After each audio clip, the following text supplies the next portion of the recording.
Good morning students. आज हम set में आगे बढ़ते हैं। क्या स्टडी करेंगे? ऑपरेशन ऑफ सेट्स और वेन डायग्राम। जैसे कि आपने सबसेट्स और पावर सेट्स स्टडी किया था, ऐसे ही आज स्टडी करेंगे operation of sets, Venn diagram. Operation sets properties हैं, तो इन प्रॉपर्टीज को सॉल्व करके भी हम क्वेश्चन सॉल्व कर सकते हैं और वेन डायग्राम को यूज करके भी क्वेश्चन सॉल्व कर सकते हैं। ये प्रॉपर्टीज आपको प्रोबेबिलिटी चैप्टर है उसमें भी हेल्प करेगी। कैसे हेल्प करेगी वो हम प्रोबेबिलिटी में देखेंगे, लेकिन इसकी प्रॉपर्टीज क्या है वो देखते हैं। कुछ क्वेश्चंस प्रॉपर्टी और ये दोनों ही आना जरूरी है, क्योंकि अगर क्वेश्चन ही हमारा प्रॉपर्टी बेस्ड आ गया तो प्रॉपर्टी हमारी क्लियर होगी तो हम सॉल्व कर लेंगे। और अगर सारे पैरामीटर्स दे रखे हैं, टर्म्स दे रखी है, तो हम वेन डायग्राम यूज करके उसको जल्दी सॉल्व कर लेंगे। कैसे वो अभी आप जैसे पूरा समझेंगे, उसके बाद आपको क्वेश्चन करते ही समझ में आएगा। तो स्टार्ट करते हैं। ऑपरेशन सेट में जैसे हम पहले देख रहे हैं सिंबल, इसको ले रहे हैं यू। यू मतलब क्या है? Universal set. यू मतलब क्या है? यूनिवर्सल सेट मतलब यूनिवर्स। यूनिवर्स मतलब क्या हो गया? ब्रह्मांड, जिसमें सब कुछ आ गया। ऐसे ही जैसे आपके स्कूल की बात की जाए तो आपके स्कूल को अगर यूनिवर्स मानते हैं हम, तो यूनिवर्सल क्या हो गया? स्कूल के अंदर जो भी है, जो भी ऑब्जेक्ट है, वो सारे क्या हो जाएंगे? यूनिवर्सल सेट कहलाएंगे। जैसे कि एक हमने सेट लिखते हैं यूनिवर्सल सेट के अकॉर्डिंग। हमने एक एग्जांपल ले लिया कि लेट u इक्वल टू 0 1 2 3 4 5 6 7 8 9 10। ये 10 तक हमने एलिमेंट ले लिए, 0 से लेके 10 तक, और इसको क्या बोल दिया? यूनिवर्सल। ठीक है, अभी आपको क्लियर हो जाएगा। और एक ए सेट माना हमने, वो क्या मान रहे हैं? 1 2 3 4। और एक सेट और एज्यूम कर लेते हैं, बी सेट लेते हैं 3 4 5 6। ये 3 सेट हमने एज्यूम किए। एक तो यू, जिसे क्या बोल रहे हैं? You universal set. ए क्या हो गया? सेट हमने एज्यूम किया है 1 2 3 4। बी हो गया 3 4 5 6। क्या कर रहे हैं? तो इस पूरे सिंगल यू का मतलब तो है यूनिवर्सल। और अगर दो सेट के बीच में यू आ रहा है तो इस यू को क्या बोलेंगे? यूनियन। इसको क्या बोलेंगे? यूनियन। मतलब ए यूनियन बी। अगर सिंगल यू है कैपिटल तो यह हो गया यूनिवर्सल सेट। और दो सेट के बीच में अगर यू यूज कर रहे हैं तो इसे क्या बोलेंगे? यूनियन। ये कब यूज होगा और क्या करना है इसके अंदर? जब भी और कंडीशन आएगी। यूनियन का मतलब क्या आ जाएगा? कंडीशन कैसे देख रहे हैं हम? कंडीशन क्या आएगी? और कंडीशन आएगी कि या तो हम ये काम करेंगे या फिर ये। मतलब 2 चैप्टर स्टडी करने हैं, लेकिन टाइम इतना नहीं है, 1 आवर ही है, और 1 आवर में एक ही स्टडी हो सकता है। या तो फर्स्ट चैप्टर स्टडी करेंगे या फिर सेकेंड चैप्टर स्टडी करेंगे। तो ऐसे या वाली कंडीशन आ जाती है और ऑप्शन वाली, तो हम क्या यूज कर रहे हैं? यूनियन। और ये तो ही कंडीशन कि ये वर्ड प्रॉब्लम में आ रहा है, तो हमने देखा कि और कंडीशन आ रही है तो हमने यूनियन लिया। और वर्किंग क्या कर रहे हैं इसमें? इसकी वर्किंग क्या लेके चल रहे हैं? वर्किंग में क्या हो जाएगा? इसमें एडिशन हो जाएगा। क्या कर देंगे? सेट्स में इसको एडिशन कर देंगे। कैसे एडिशन कर देंगे? ये क्या समझ में आ रहा है? यूनियन बोल दिया हमने, कंडीशन और हो गई, वर्किंग एडिशन कर रहे हैं। किस टाइप से कर रहे हैं? तो यू हमने लिया था यूनिवर्सल सेट, ए सेट हमने ये लिया था, और बी सेट हमने ये लिया था। तो अब ए यूनियन बी, तो ए यूनियन बी का मतलब क्या हो गया? ए और बी को मिलाकर लिखना है, क्योंकि वर्किंग क्या हो रही है? Sets condition. ये और कंडीशन तो हम किस में देखेंगे? जब स्टेटमेंट वाला क्वेश्चन आएगा। जब क्वेश्चन वर्ड प्रॉब्लम होगी तो ये हमने देख लिया, स्टेटमेंट हो गया या फिर वर्ड प्रॉब्लम हो गई, तब हम देखेंगे और कंडीशन कहां आ रही है, तब तो इसको यूनियन ले रहे हैं। और सेट्स की बात हो रही है, जैसे कि डायरेक्ट आपको एलिमेंट्स दे रखे हैं, इसमें वर्ड प्रॉब्लम भी क्वेश्चन आएगी, वो भी हम आगे करेंगे। जैसे अभी बात हो रही है सेट्स की, तो सेट के अंदर जब आपके पास गिवन है कि ए सेट भी है, बी सेट भी है, तो ए यूनियन बी का मतलब क्या कर रहे हैं हम? उसको मैं एडिशन कर रहे हैं। एडिशन कैसे कर रहे हैं? जैसे ए सेट, एडिशन का मतलब ये नहीं कि 1+3 4 हो गए, 2+1 3 हो गए, इस टाइप से एडिशन नहीं करना है। एलिमेंट्स मिला के लिखने हैं कि ए सेट में जो एलिमेंट है प्लस बी सेट में जो एलिमेंट है उनको मिलाकर लिखना है। कैसे?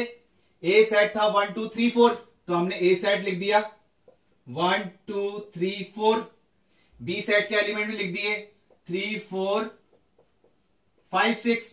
तो इस टाइप से ए यूनियन बी दोनों को मिला के लिखना है। बट आपने क्या सीखा था कि कोई सेट, किसी भी सेट को हम रिप्रेजेंट कर रहे हैं रोस्टर फॉर्म में, तो रिपीटिंग एलिमेंट नहीं आने चाहिए। कोई लेटर या नंबर एक से ज्यादा रिपीट हो रहा है तो हम उसको बार बार नहीं लिखेंगे, सिर्फ एक बार लिखेंगे। तो इसमें हम क्या कर सकते हैं, 3 4 2 टाइम्स आ रहा है तो इसको 1 टाइम ही लिख लेते हैं। तो 1 2 3 4 5 6, ये हो गया आपका क्या, ए यूनियन बी। तो ए यूनियन बी का मतलब समझ में आया। यू का मतलब तो क्या हो गया, यूनिवर्सल सेट जिसमें सारे एलिमेंट्स आ गए। जिसकी भी बात कर रही है, जिसको भी यूनिवर्सल रिप्रेजेंट कर रहा है, उसके अंदर जो भी ऑब्जेक्ट है, जो भी एलिमेंट है, वो सब इंक्लूड हो गए। और ए का मतलब क्या है कि हमने लिया, जैसे ये हमने खुद ने एग्जांपल लिया है कि ए सेट लिया 1 2 3 4, बी लिया 3 4 5 6।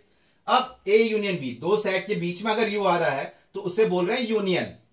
क्या मतलब है, अगर वर्ड प्रॉब्लम आई या स्टेटमेंट वाइज क्वेश्चन आया तो कैसे कंडीशन, कैसे पता लगेगा ए यूनियन बी हो रहा है, और कंडीशन से, कि और कंडीशन आएगी तो हम पकड़ लेंगे इसको।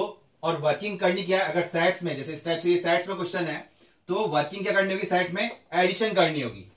ठीक है, कैसे एडिशन करनी है, दोनों सेट को मिला के लिखना है। अगर 3 सेट की बात हो रही है ए बी सी, तो A union B union C की बात कर रहे हैं तो तीनों सेट को मिलाकर लिखना है। तो ए और बी को मिलाया तो कितना हो गया, 1 2 3 4 5 6, दोनों सेट को मिला के लिख दिया, रिपीटेड टर्म्स नहीं लिखनी है। तो ये तो बात हुई ए यूनियन बी की। ऐसे ही एक अब टर्म आएगी, इस यू को उल्टा कर देंगे अपन इस टाइप से, ये उल्टा लिख दिया तो इसका मतलब क्या आ रहा है, इंटरसेक्शन। इसका मतलब उल्टे यू का मतलब क्या हुआ, इंटरसेक्शन। वही कंडीशन कैसे पता लग रही है, इसको बोल तो इंटरसेक्शन रहे हैं, वापस बात कर रहे हैं कंडीशन। अगर वर्ड प्रॉब्लम आ रही है तो कंडीशन कैसे पता लग रही है, एंड करेंगे। एंड कैसे हुआ, जैसे कि अभी बात की थी, एक एग्जांपल लिया था कि 2 चैप्टर हमको स्टडी करने हैं और 1 आवर है, और 1 आवर में एक ही चैप्टर स्टडी हो पाएगा अगर, तो या तो फर्स्ट चैप्टर स्टडी करेंगे या फिर सेकंड चैप्टर स्टडी करेंगे।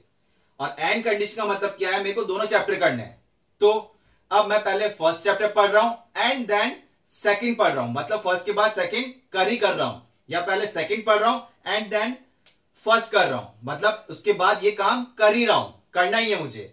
तो वो क्या हो गया, एंड कंडीशन आ रही है। तो वर्ड प्रॉब्लम के अकॉर्डिंग एंड कंडीशन जब आएगी तो उसका मतलब हो गया इंटरसेक्शन। और वर्किंग क्या ले लेंगे हम इसमें, वर्किंग जैसे इसमें वर्किंग क्या थी एडिशन, इसमें वर्किंग हो जाएगी कॉमन। सेट्स की बात करेंगे तो क्या आ जाएगा, कॉमन आ जाएगा। और वर्ड प्रॉब्लम में बात करेंगे या प्रोबेबिलिटी में बात करेंगे तो इसका मतलब क्या आ जाएगा, मल्टीप्लीकेशन।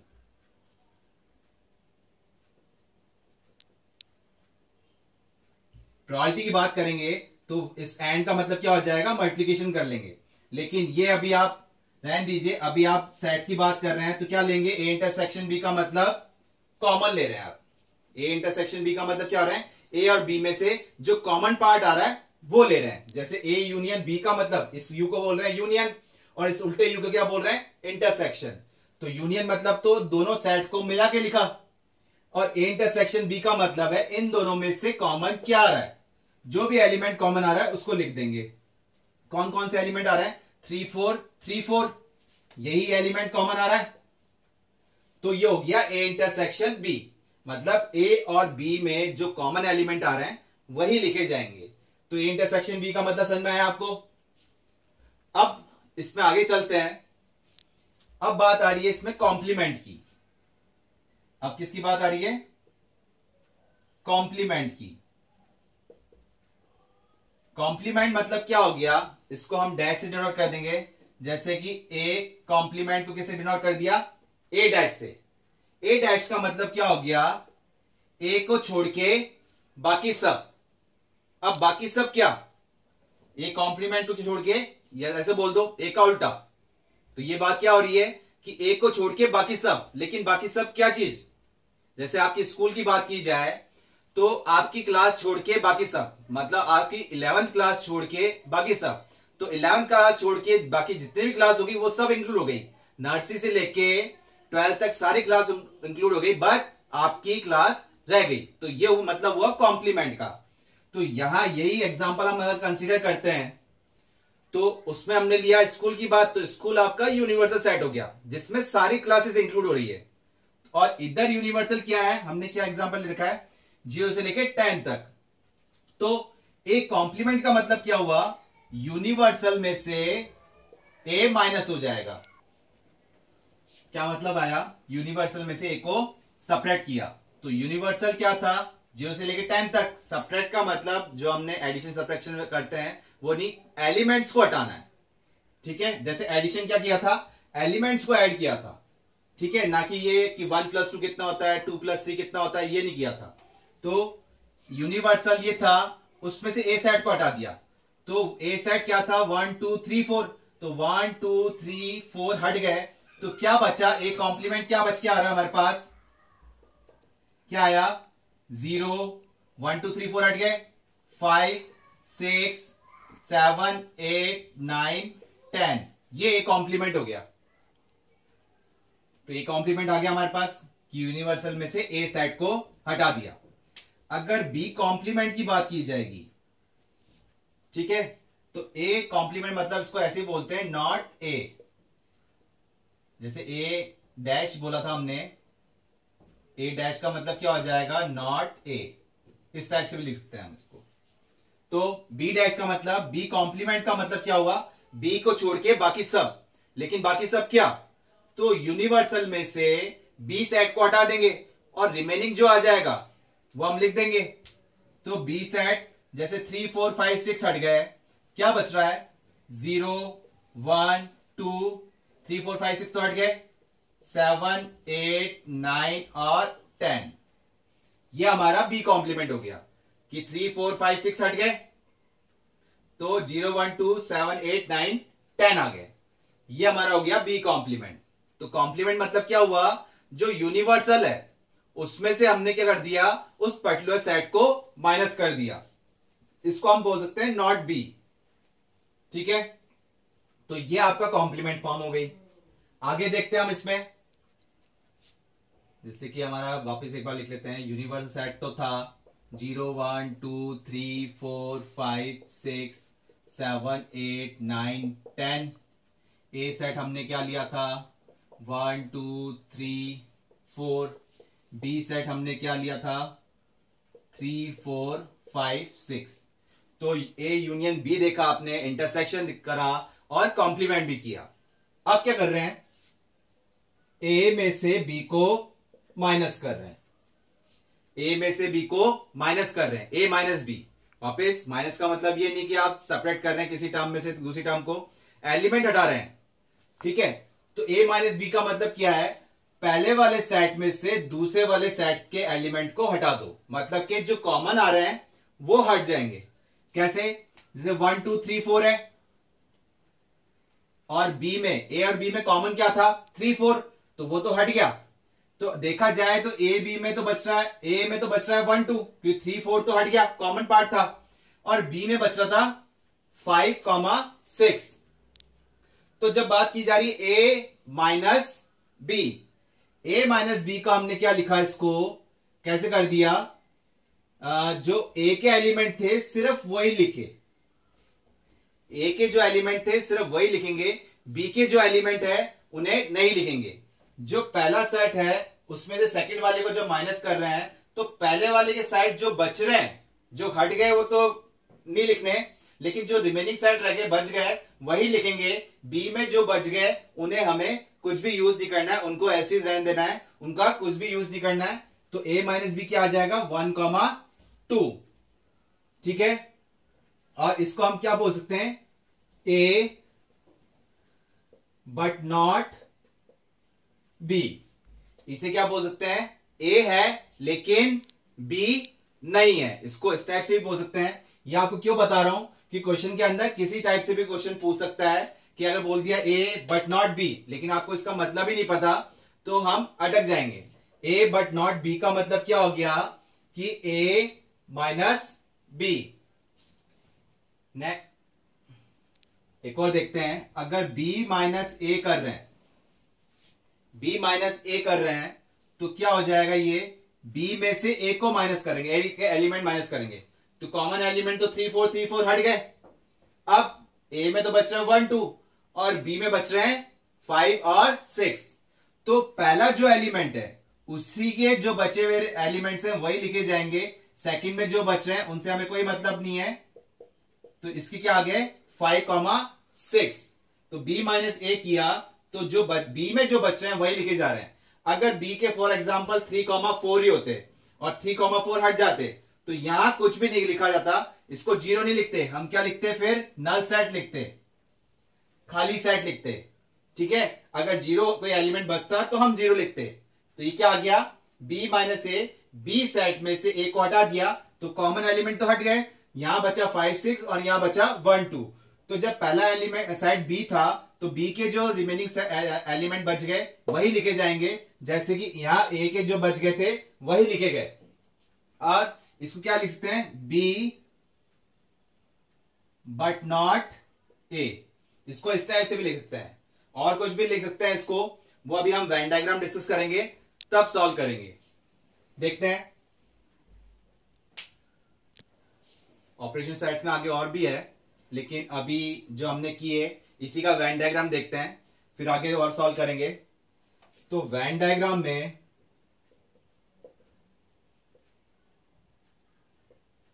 क्या कर रहे हैं, हम ये एक ब्लॉक बनाते हैं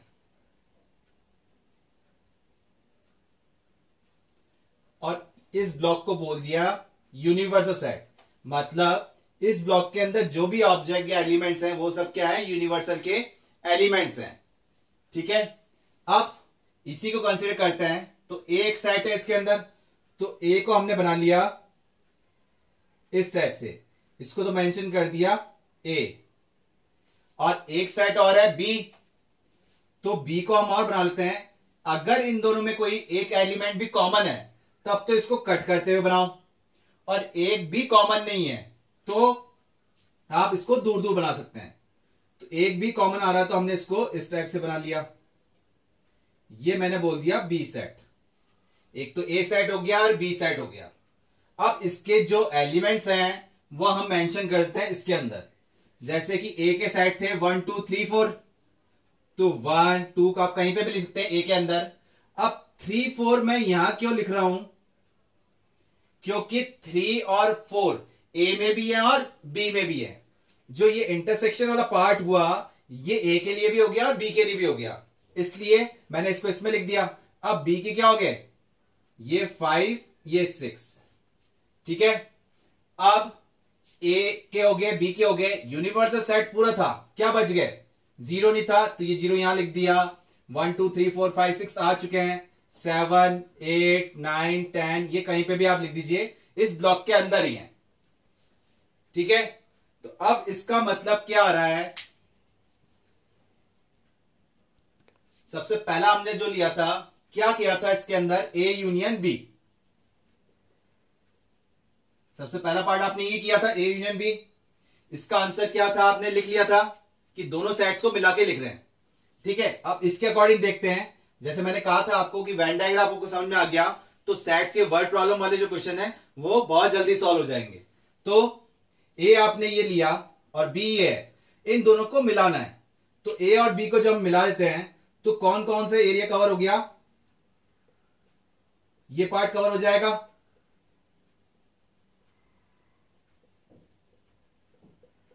इस टाइप से कवर हो गया ये।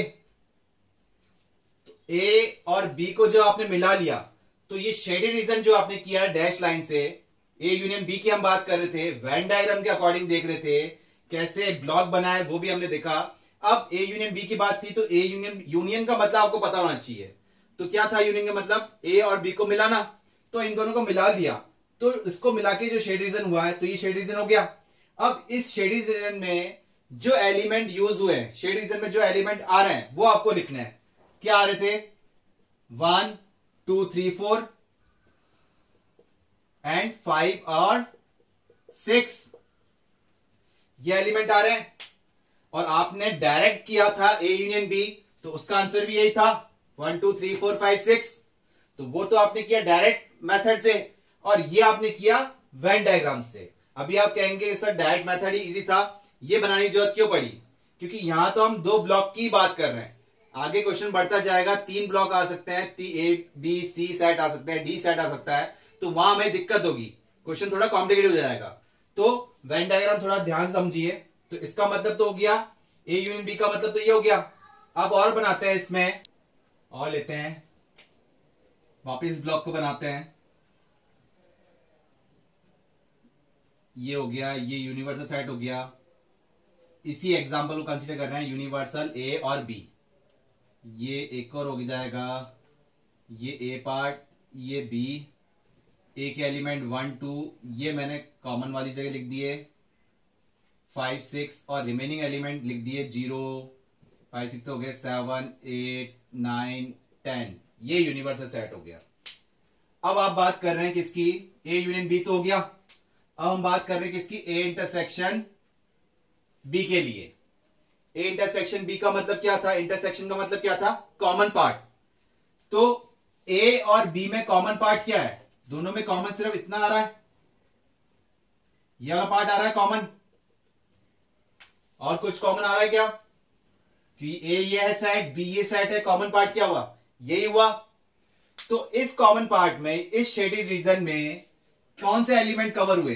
3 और 4। और आपने जब डायरेक्ट किया था तो उसका आंसर भी यही आया था 3,4। तो ये आपने शेडेड रीजन के अकॉर्डिंग किया, वो आपने डायरेक्ट किया था। तो ये ए इंटरसेक्शन बी हो गया। फिर आपने निकाला था इसमें ए कॉम्प्लीमेंट। जैसे ये क्या था आपने? A complement. इसी को करते हैं, ये आप नोट डाउन कीजिए। फिर इसी में हम करते हैं A complement, B complement, A minus B. वापस ब्लॉक बना रहे हैं हम, इसी एग्जाम्पल को कंसीडर कर रहे हैं। ये तो हो गया यूनिवर्सल, ये ए हो गया, ये बी हो गया। कट करते हुए क्यों बना रहे हैं? अगर एक भी एलिमेंट कॉमन है तो इंटरसेक्ट करते हुए बनेगा।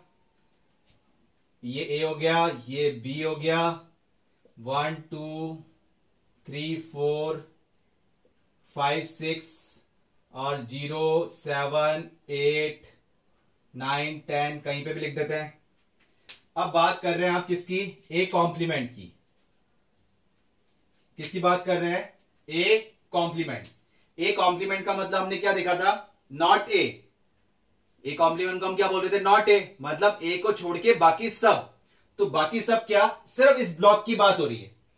तो इस ब्लॉक के अंदर सिर्फ ए को छोड़ दो, बाकी सब को शेड कर दो। तो ए वाला पार्ट क्या है? ये पूरा पार्ट ए है, तो इसको हम शेड नहीं करते हैं, बाकी पूरे पार्ट को शेड करते हैं इस ब्लॉक के अंदर। तो क्या शेड हो जाएगा? सिर्फ ए के अंदर नहीं जाना है हमको, बाकी पूरा पार्ट शेड कर देंगे। बी तो शेड हो सकता है ना, बी की तो बात ही नहीं हो रही। तो इस टाइप से ये शेड कर दिया हमने। सिर्फ ए को शेड नहीं किया, ए के अंदर हम शेड रीजन लेके नहीं गए, तो इस टाइप से शेड कर दिया। तो ए कॉम्प्लीमेंट का मतलब क्या था? Not a. इसको हम और क्या बोल सकते थे?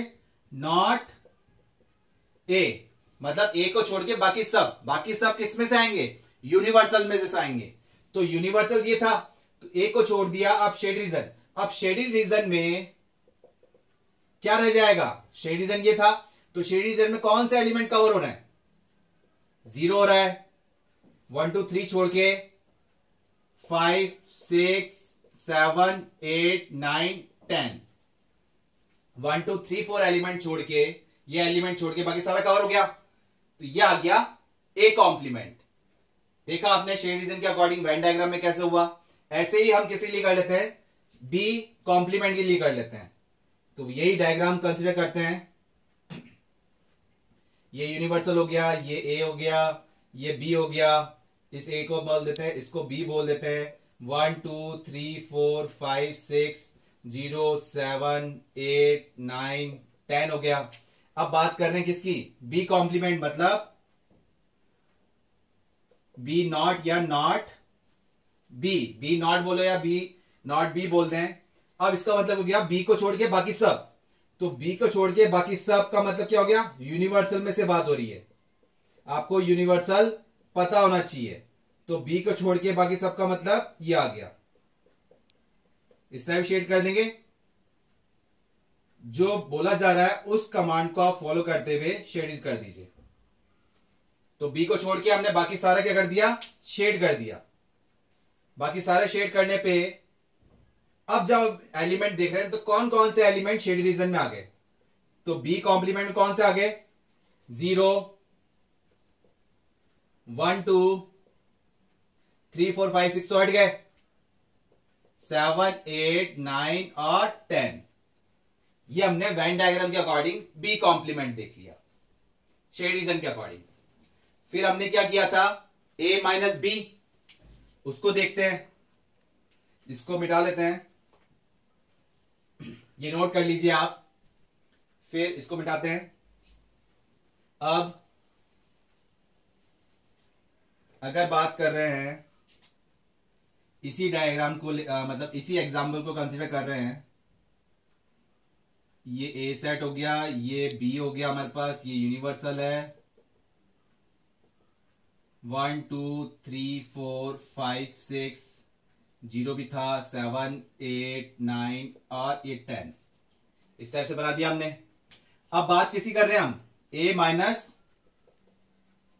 बी की।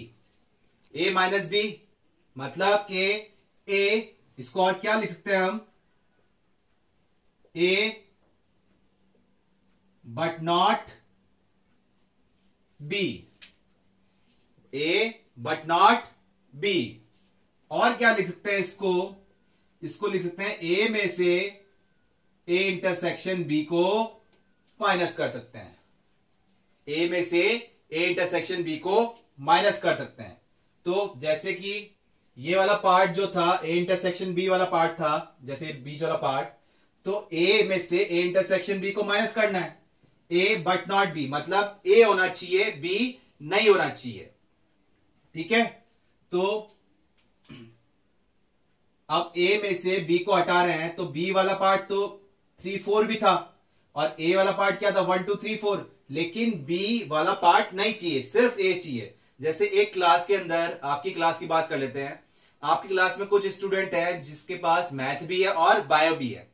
अब मैंने ये कहा कि मुझे वही स्टूडेंट चाहिए जिनके पास सिर्फ मैथ है, तो सिर्फ मैथ वाले स्टूडेंट खड़े हुए, बायो वाले ने क्या हो गया, जिनके पास सिर्फ मैथ वाले थे वो खड़े हो गए। तो मैथ वाले मैंने काउंट कर लिए और जिनके पास मैथ और बायो दोनों थी वो साइड में हो गए, वो बढ़ गए। मैंने क्या कहा, सिर्फ जिसके पास मैथ है, ओनली मैथ्स, वही खड़े हो। तो यही बात हो रही है कि ए के पास 1 2 3 4 थे, बी के पास 3 4 5 6 थे, तो मैंने कहा सिर्फ ए चाहिए मेरे को, तो सिर्फ ए चाहिए। तो ये अगर 3 4 लेता हूं तो ये तो बी भी काउंट हो गया, थोड़ा बहुत काउंट हुआ। तो मेरी बात हो रही है सिर्फ ए चाहिए, तो ए चाहिए तो मतलब क्या वाला पार्ट हुआ, ये वाला पार्ट, ओनली ए का मतलब क्या हुआ, ये वाला पार्ट हुआ ना। आप अगर इसके अकॉर्डिंग समझ में नहीं आ रहा आपको तो आप यहां से देखिए, ओनली ए, तो क्या हुआ, सिर्फ ए को शेड किया, बाकी जो और इंटरसेक्शन पार्ट था वो हमने हटा दिया। तो ये हमने पार्ट कर लिया। अब इसमें कौन से कवर हुआ, इसमें कवर हुआ कौन से एलिमेंट, 1 2। तो आप a माइनस बी को किस टाइप से रीड कर सकते हैं, a बट नॉट b, या फिर क्वेश्चन में भी इस टाइप से आ सकता है कि a बट नॉट b, तो इसका मतलब क्या हुआ, a माइनस b। या फिर इस टाइप से भी आ सकता है a minus a intersection b, जैसे माइनस का मतलब आपने समझा ही था। तो a सेट ये था, a सेट तो हमारा 1 2 3 4 था और a इंटरसेक्शन b क्या था, 3 4 था। तो a में से a इंटरसेक्शन b माइनस करूंगा तो कॉमन पार्ट तो हट जाएगा, फिर a के जो रिमेनिंग एलिमेंट है वही लिखे जाएंगे, तो वही लिखे गए। तो आप इसको a minus a intersection b भी बोल सकते हैं, या क्वेश्चन में इस टाइप से भी आ सकता है। तो समझ में आया आपको a माइनस b का मतलब। ऐसे ही हम एक एग्जांपल और लेते हैं जो कि किसका है, ये यूनिवर्सल हो गया, ये ए सेट, ये बी सेट, इसके एलिमेंट 1 2, ये 3 4, ये 5 6, ये 0 7 8 9 और ये 10। अब हम बात कर रहे हैं b माइनस ए की। इसको क्या बोल सकते हैं? b but not a, b but not a। तो और क्या बोल देंगे? b में से a इंटरसेक्शन b को माइनस कर देंगे। तो आप तो पहले ये चीज देखिए, b माइनस ए, ओनली b। तो ओनली b का मतलब क्या हुआ?